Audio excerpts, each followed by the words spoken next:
स्वर्गीय भारत रत्न डॉक्टर भीमराव अंबेडकर जी को अपनी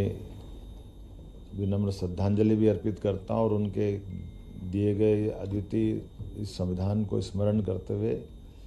पुनः पूरे देश की ओर से उनके उस योगदान का एक तरह से सराहना भी करता हूँ और इस एहसास के साथ यशस्वी प्रधानमंत्री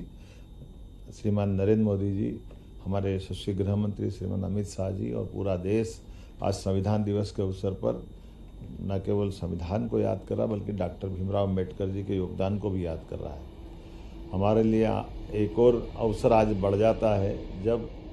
26 नवंबर संविधान सभा के अंदर सर हरि सिंह गौर जी का जन्म दिवस भी आज है, जिनके कारण से सागर में एक विश्वविद्यालय, जिसके कारण से बुंदेलखंड का पूरा बेल्ट एक अलग रूप में निकल कर आया, शिक्षा की अलग जगह जिनने अपनी जीवन की सारी पूंजी दान की थी। अंबेडकर जी का भी जीवन इसी प्रकार से रहा। उनने स्वयं कष्टों के बीच में अपना मार्ग बनाया और अपने कष्टों से समाज की उस समय की दुरावस्था के बीच सामाजिक एकता के लिए ताना बना ऐसा बने जिसमें भविष्य में भारत को कोई चुनौती नहीं दे सके, तो दुनिया का लोकतंत्र सुरक्षित रहे, सामाजिक समरसता का भाव बना रहे, जातिगत विभिन्नता के कारण से समाज में टूट न हो, ऐसे कई मुद्दों को लेकर उनका बहुत बड़ा योगदान है। मैं उम्मीद करता हूँ आज के इस अवसर पर जब मैं लंदन में अपनी मध्य प्रदेश के इन्वेस्टर समिट के लिए ग्लोबली जो होने वाली उसके कारण से यहाँ आकर के निवेशकों से मिल रहा हूँ, ऐसे में आज ये सुखद संयोग है कि बाबा साहब अम्बेडकर के इस आवास पे आने का मौका मिला, जहाँ वो लगभग 2 वर्ष तक अपना अध्ययन के दौर यहाँ रहे हैं। यहाँ वो छोटा सा भवन है, लेकिन मैं स्वर्गीय बाबा साहब का उस कष्ट के दौर में भी अपने अध्ययन के प्रति जो उनका लगाव है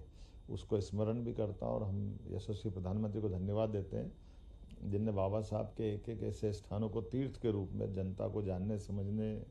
और देखने का मौका उपलब्ध करने के लिए उपलब्ध कराएं। मेरी अपनी ओर से संविधान दिवस की हमारे मित्रों के साथ, अधिकारियों के साथ हमने शपथ भी ली है और पूरे वर्ष मध्य प्रदेश सरकार संविधान दिवस के अवसर पर ली गई शपथ के साथ साथ विभिन्न प्रकार के सभी आयोजन करेगी, जिसमें संविधान की मूल भावना से प्रदेशवासियों को भी अवगत होने का मौका मिले और हमारे यशस्वी प्रधानमंत्री के द्वारा दी गई इस अनुपम देन का कि पूरे वर्ष संविधान जानने का मौका हमको मिलना चाहिए। संविधान और संविधान के अंदर लिखी गई एक एक बातें पूरे देश के लिए और ख़ास करके हम उम्मीद करते हैं कि संविधान की आत्मा के साथ न्याय तब होगा जब हम देशभक्ति से सराबोर होकर के उसके बताए मार्ग पे हम सब चलेंगे। पुनः मेरी अपनी ओर से सबको बधाई।